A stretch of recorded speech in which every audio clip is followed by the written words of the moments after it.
Hello, I am Leanne Morrow, and today I will be talking to you about Great Britain, and more specifically their queen and her love of corgis. Um, my speech is titled Corgis, Corgis, and More Corgis, because that's how many corgis the queen has had. Um, does the name Dookie ring a bell? That was Queen Elizabeth II's very first corgi that she got when she was a child. Her love for the breed has only grown since this childhood pet. Today I'm going to talk to you about the queen's dogs, why she loves them, why she loves this specific breed, and why you should also love them. I'm sure you had a childhood pet that you've loved, and that you still even love today. But for the Queen, her love of Dookie turned into many, many corgis. According to according to an article published by Vanity Fair in the summer of 2016, the Queen has bred 15 generations from her very first dog, Susan. My many My main points today are that the Queen's first dog, a little information about the Queen's very first dog, the dogs she owns now and how they are treated, and why you should also love corgis. First, we'll talk about Dookie and Susan's, the Queen's first dog from her childhood, and the first dog she received that was just her own dog. Dookie was a family pet.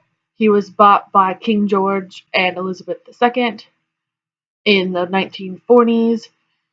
They got the dog when the Queen was just a child because they wanted a pet, and they were also the first people to start not having really fancy names for the dogs, just having simple and fun names, which is why the Queen, all of her dogs she's ever have had short and simple names with just a few syllables. They gave Queen Elizabeth her own dog, Susan, when she was just 18 years old, which Queen Elizabeth II ended up taking with her on her honeymoon and on many other fabulous adventures throughout the 1940s and for Susan's whole life. Susan gave birth to two puppies in 1949 and became the foundation mama dog, meaning that she would be used to breed other dogs, and those dogs would be used to breed and continuing such for 15 generations. 15 generations came out of Susan and her first two puppies. And the Queen, all of the Queen's corgis she's ever had have had Susan's bloodline in them, which is kind of cool. The last of the 15 generations was born in 2002 and were two female dogs, which is kind of a neat thing to know. Next, we'll talk about the Queen's love for this specific breed and how she treats her dogs. So the Queen makes sure her dogs all get a special diet. They get different amounts of herbs and proteins and all of these things based off the dog's age, weight, and all of the things that a person would need for a special diet she gives to her dogs. Which is, it shows a lot of love. You treat your family a certain way because you love them, while she's treating her dogs that way because she loves them. The Queen also makes sure they get special meals of chicken and rice on special occasions like Christmas and New Year's and things like that. And they, like all dogs, they receive the occasional treat. But I think an important thing to remember about the Queen's dog is that they are always served on silver dishes and that they have their own personal butler to take care of them. Which is pretty nice. I would like my own personal butler. Never have to clean again. But lastly, we're going to talk about why corgis are great family dogs and why you should love them too.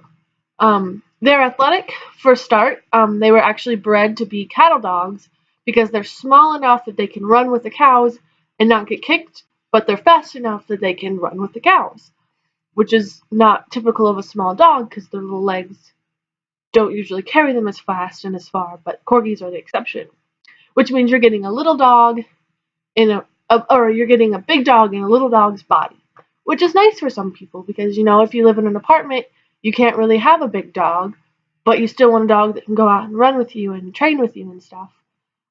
This also means that they'd be really good for family pet when you want, your kids need someone to play with outside. Well, take the corgi. He's great. He's got tons of energy.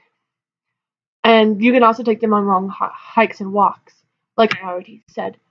They're also really good with animals once they get to know them, meaning that, if you already have a dog or a cat and you want to get another animal, a corgi puppy would be a good fit for you because once they got to know your animal, they would be very comfortable with them and it would be part of their pact.